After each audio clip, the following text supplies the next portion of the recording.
وذلك أن تسبيح الله عز وجل هو أفضل كلم يقوله العبد بعد قراءته القرآن.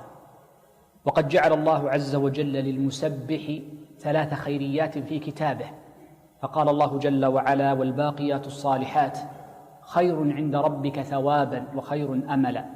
وقال جل وعلا: والباقيات الصالحات خير عند ربك ثوابا وخير مردا. والباقيات الصالحات جاء في حديث أبي سعيد وغيره أنها سبحان الله والحمد لله ولا إله إلا الله والله أكبر. وقد افتتح النبي صلى الله عليه وسلم الباقيات بهذه الكلمة العظيمة سبحان الله، فهذا يدلنا على أن الانشغال بهذه الكلمة هي خير ثوابا، فلا ثواب أفضل بعد الواجبات وكلام الله عز وجل من هذه الكلمات ومنها التسبيح.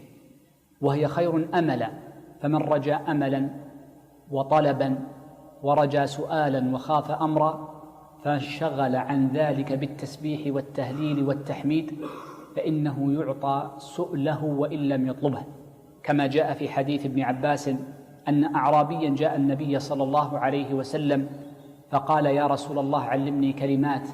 فقال: قل سبحان الله والحمد لله ولا إله إلا الله والله أكبر. فقال الأعرابي: فهذه لله فما لي؟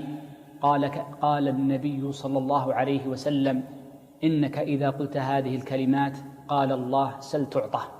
فمن انشغل بالتسبيح كانت خيرا له أملا مما يؤمل ومما يرجو، فيعطيه الله عز وجل أعظم من ذلك. وفي حديث أبي سعيد عند النسائي: من شغله ذكري عن مساءلتي أعطيته أفضل مما أعطي السائلين.